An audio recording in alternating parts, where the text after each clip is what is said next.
सख्या रे भाग 62. नमस्कार मित्रांनो, चॅनलवर नवीन असाल तर न विसरता सबस्क्राईब करा ही विनंती. प्लेलिस्टमध्ये यापूर्वीचे सर्व एपिसोड सेव्ह आहेत, कृपया पहा. आज वेद रात्री उशिराच घरी आला. नेहमीप्रमाणे जान्हवी वेदची वाट पाहत जेवायची थांबली होती. वेद आल्यावर जान्हवी वेदला बोलते, अहो या लवकर फ्रेश होऊन मी जेवण गरम करते तोपर्यंत. वेद ओके ठीक आहे बोलतो. आज खूप थकलेला दिसला वेद जान्हवीला. जान्हवी जेवण गरम करून डायनिंग टेबलवर आणते. वेद आल्यावर दोघांनाही जेवण वाढून घेते जान्हवी. वेदचा चेहरा पाहून, अहो काही टेन्शन आहे का तुम्हाला? जान्हवी वेदला विचारते. नाही असं काही नाही जान. का ग असं का विचारतेस तू? ते थोडं तुम्ही अपसेट दिसत आहात ना, म्हणून विचारलं मी. हो जान, आज थोडा मी अपसेटच होतो दिवसभर. तू रागवली होती ना माझ्यावर शर्टवर लिपस्टिकचे डाग पाहून. तशी जान्हवी, अहो कळलं का तुम्हाला कोणी केलं होतं ते? वेद हो कळलं मला कोणी केलं ते बोलतो. वेद जान्हवीला नीताबद्दल सर्व काही सांगतो. जान्हवीलाही नीताबद्दल ऐकून धक्का बसतो. अहो मग काय ठरवलं आहे तुम्ही नीताविषयी? मला विचाराल तर मी लगेचच काढून टाकलं असतं तिला कामावरून. अजून कशाला ठेवलं आहे तुम्ही तिला कामावर? वेद जान्हवीला बोलतो, जान असं तडकाफडकी नाही काढून टाकता येत. ती PAच्या पोस्टवर आहे आणि 5 वर्षांपासून आपल्या ऑफिसमध्ये काम करत आहे. कामाच्या बाबतीत परफेक्ट असते ती. पण ती माझ्याबद्दल असा विचार करत असेल याचा थांगपत्ताही लागू दिला नाही तिने एवढ्या वर्षात मला. आणि आता अचानक बोलली मी प्रेम करते तुमच्यावर म्हणून. तरीही मी तिला एक चान्स देत आहे. सुधारते की नाही ते पाहूयात आपण. नाही सुधारली तर पुढच्या पुढे बघूयात. तेव्हा जान्हवी, ओके ठीक आहे. तुमच्या ऑफिसमधल्या गोष्टींमध्ये मी जास्त काही नाही सांगणार तुम्हाला.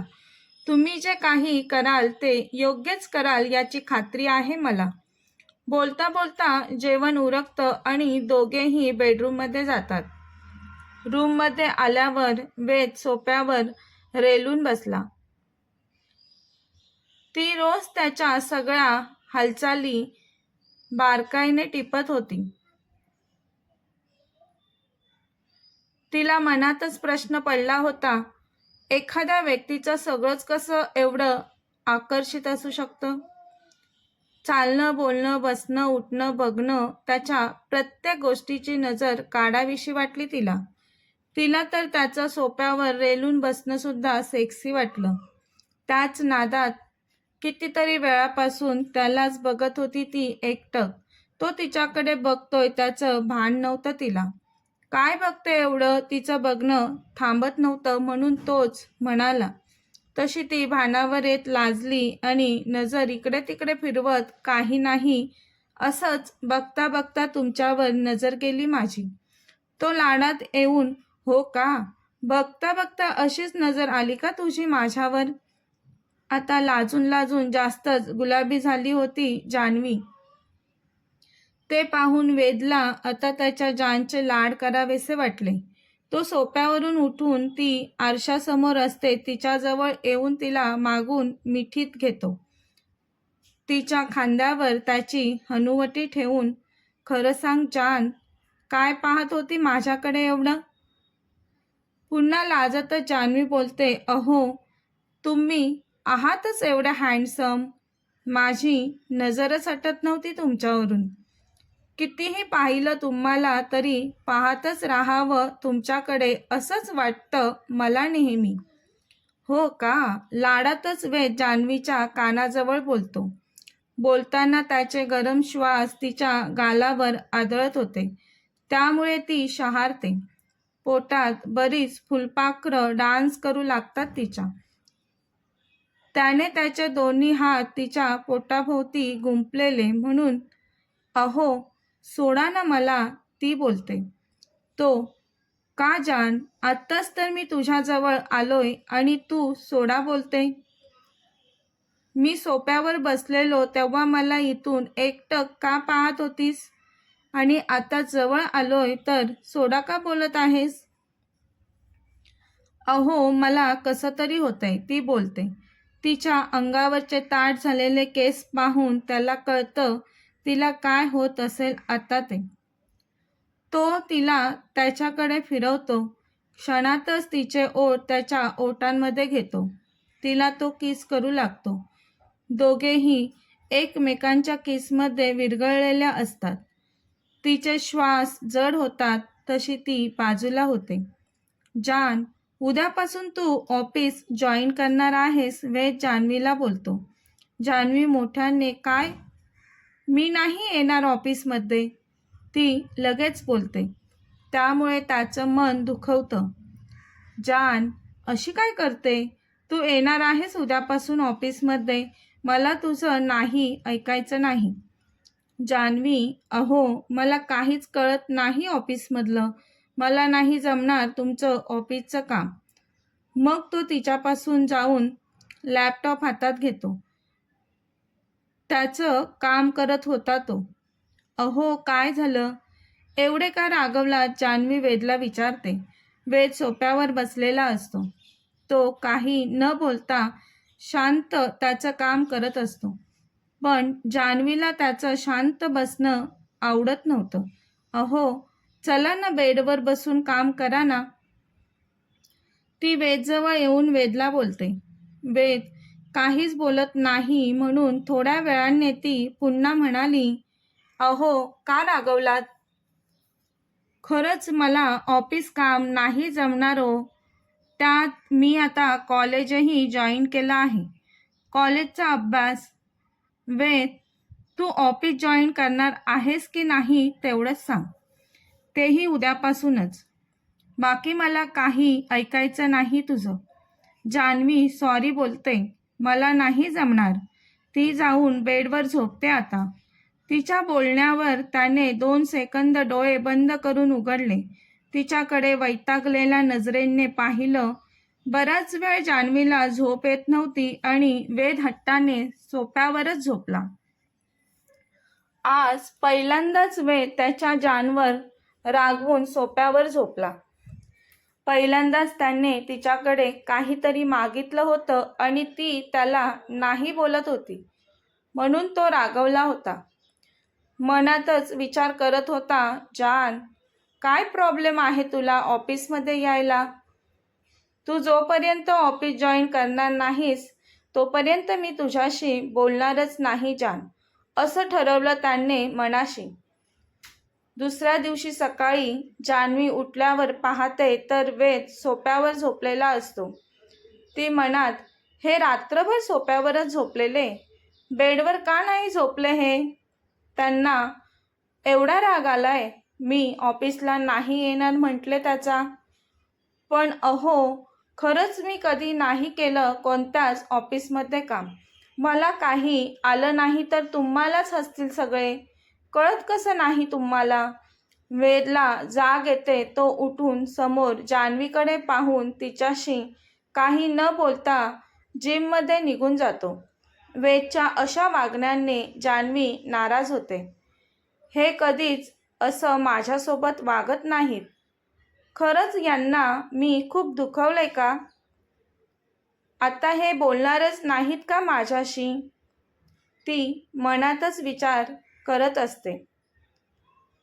ती आता बेलाला कॉल करून विचारते, कधीपासून कॉलेज जॉईन करणार आहेस ते? तिचे आई वडील जाऊन बरेच दिवस झालेले असतात. तसंच तिच्या कॉलेजला खूप दांड्या झालेल्या असतात. त्यात जान्हवी कॉल करून विचारते बेलाला कॉलेज जॉईन करण्याविषयी.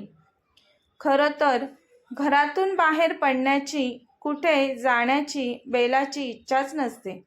आई वडिलांच्या जाण्याने ती कोलमडून गेलेली असते. बाजीने तिला त्या परिस्थितीतून सावरलं होतं, पण ती मनातून ती घटना काढू शकली नव्हती अजूनही. जान्हवी तिला सगळं काही सोडून असंच घरात बसून राहणार आहेस का तू? आज ना उद्या तुला घरातून बाहेर पडावंच लागेल. आज येणार आहेस तू कॉलेजला, मला तुझे काही एक ऐकायचं नाही. बाजीला मी मेसेज करून तुला कॉलेजला सोडायला सांगते. जान्हवी बेलाला खूप समजवते. तेव्हा कुठे बेला येईल मी कॉलेजला बोलते. जान्हवी आता तिचं आवरते पटकन. कॉलेजला जाण्याची तयारी करते ती. वेद जिमवरून आल्यावर जान्हवीशी काही न बोलता त्याचं आवरून ऑफिसला जाण्यासाठी पटकन तयार होतो. वेद तिला साधं चलही बोलत नाही. तो आता बेडरूममधून बाहेर पडतो. ती त्याच्या मागून पळतच येते. किचनमधून तिचा टिफिन आणि वॉटर बॉटल घेत तोपर्यंत वेद नाश्ता न करता कारमध्ये जाऊन बसतो. ती त्याच्या मागून पळतच येऊन त्याच्या शेजारी बसते. आताही तो जान्हवीच्यात काहीच बोलत नसतो. जान्हवी वेदला, अहो, तुम्ही बोलणारच नाही आहात का माझ्याशी? जान्हवी बोलते. वेद, आता तू ऑफिसला येशील तेव्हाच मी तुझ्यात बोलेल. तू ऑफिसचं टेन्शन घेतलं असशील तर घेऊ नकोस. तुझ्या सेवेत मी हजर आहे ऑफिसमध्ये. एवढं बोलून वेद पुन्हा शांत बसतो. जान्हवीच्या मनात मात्र खावडाखाव होत होती. ऑफिसमध्ये जाऊ की नको ती तळ्यात मळ्यात करत होती. नाही गेली तर वेद बोलणारच नाहीत का? गेली तर वेद निदान बोलतील तरी माझ्याशी, असं चालू होतं जान्हवीच्या मनात. तिला विचारात हरवलेलं पाहून वेद गालात हसत होता. त्याला माहिती होतं जान जास्त वेळ त्याच्याशी न बोलता राहू शकणार नाही. ती नक्की ऑफिस जॉईन करेल. कॉलेज गेट बाहेर जान्हवीला सोडून तो लगेच निघून जातो. त्यामुळे जान्हवीचा चेहरा साफ उतरतो. खूप नाराज होती ती. कावेरी तिची वाट पाहत असते. जान्हवीला पाहून कावेरी लगेच चेहऱ्यावर 12 का वाजले आहेत तुझ्या, असं विचारते जान्हवीला. जान्हवी तिला सांगून टाकते वेदबद्दल. अगं वेद मला आजपासून ऑफिस जॉईन कर म्हणत आहेत. पण मला तर ऑफिस कामातलं काहीच कळत नाही. मी त्यांना नाही जॉईन करणार ऑफिस सांगून टाकलं. म्हणून ते काल रात्रीपासून माझ्याशी बोलत नाहीत. कावेरी, काय? ते तुला स्वतः बोलतायत ऑफिस जॉईन कर आणि तू नाही बोललीस? पागल आहेस का जानू? कावेरी तिला बोलते. तुझ्याकडे एवढी चांगली संधी चालून आली आहे आणि तू नाही बोलत आहेस? तुला काही कळत नाही. ऑफिसमधलं मान्य आहे, पण तिथे गेल्यावर शिकू तर शकतेस. तुझ्या डोक्यात छोटासा मेंदू आहे ना, तो शोसाठी आहे का? डोक्यात कांदे बटाटे भरल्यासारखं नाही. काय सांगितलंस तू जिजूंना? तू आजपासून कॉलेज सुटल्यावर जिजूंसोबत ऑफिसला जाशील, नाहीतर मीही तुझ्याशी बोलणार नाही. अगं त्यामुळे तुला आणखी वेदसोबत राहायला मिळेल. नको टेन्शन घेऊ जास्त. तू जा आज ऑफिसमध्ये, होईल सगळं नीट. तुझा विश्वास आहे ना जिजूंवर? जान्हवी, हो ग, माझा स्वतःपेक्षा जास्त विश्वास आहे यांच्यावर. झालं तर मग कुठे घोडं आणलंय तुझं? चल आता आतमध्ये जाऊया. कावेरी जान्हवीला बोलते. तशी जान्हवी, अगं बेला पण येणार आहे आज कॉलेजला. थांब जरा, वाट पाहूयात तिची. काय बोलतेस? एक्सायटेड होऊन कावेरी जान्हवीला विचारते. हो ग, येणार आहे बेला. मी कॉल केला होता तिला, ती नाहीच बोलत होती. कशी तरी तयार केली आहे मी तिला. तेव्हा येते कुठे ती आज कॉलेजला. कावेरी, बरं केलं तू जानू, जान्हवीला बोलते. मीही कॉल केलेला तिला, मला ती नाही येणार म्हटली होती. जान्हवी कावेरीला बोलते. ऐक ना, तू येशील का माझ्यासोबत ऑफिसमध्ये आज? कावेरी बोलते. तुला कंपनी हवी असेल तर एका दिवसासाठी येईन मी. तू नेहमीसाठी बोलशील तर नाही जमणार ग मला. मी शिफ्ट होणार आहे पुण्याला माझं लग्न झाल्यानंतर. तू एक काम कर ना, बेलाला घेऊन जा तुझ्यासोबत. त्यामुळे ती कामात व्यस्त होईल आणि तिच्या आई वडिलांच्या दुःखातून बाहेर पडण्यास मदतही होईल तिला. जान्हवी, हो, तसंच करते मी. बेला नाही बोलणार नाही मला. तेवढ्यात बाजीची कार त्यांच्यासमोर येते. अर्थातच तो बेलाला कॉलेजला सोडायला आला होता. बेलाला सोडून तो निघून जातो. बेलाचा चेहरा पहिल्यासारखा टवटवीत नसतो, कोमेजलेलाच असतो पार. ते पाहून कावेरी आणि जान्हवीला बेलाबद्दल वाईट वाटतं. ती आल्यावर त्या कॉलेजमध्ये जातात. दुपारी वेद कॉलेजमध्ये जान्हवीला पिकअप करण्यासाठी येतो तेव्हा जान्हवी आणि बेला मागच्या सीटवर बसतात. आता हे काय नवीन, वेद मनातच विचार करतो त्यांना दोघींना एकत्र पाहून. बेलाला पाहून, बेला कशी आहेस, बेलाला विचारतो वेद. ती ठीक आहे मी बोलते. वेद जान्हवीशी बोलत नसतो म्हणून तो गप्प असतो. जान्हवीच वेदशी बोलायला सुरुवात करते. अहो, आम्ही दोघीजणी मिळून ऑफिस जॉईन करतोय आजपासून. जान्हवीने कॉलेजमध्ये बेलाला समजावलेलं असतं ऑफिस जॉबबद्दल. जान्हवीने तिला नाही बोलूच दिलं नसतं.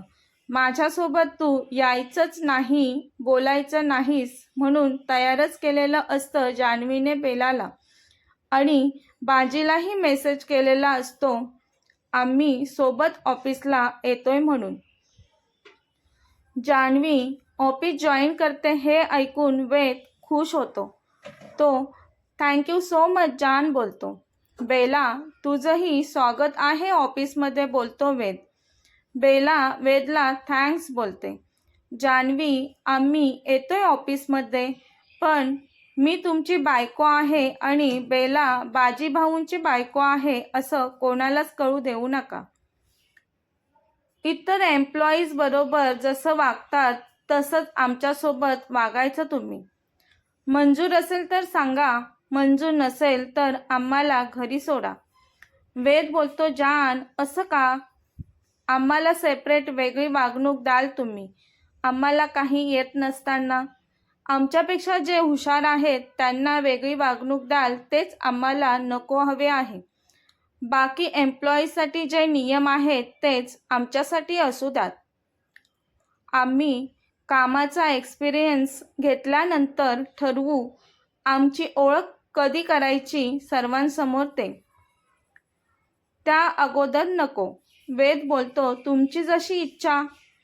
तुम्ही ऑफिसमध्ये येत आहात हेच खूप आहे माझ्यासाठी.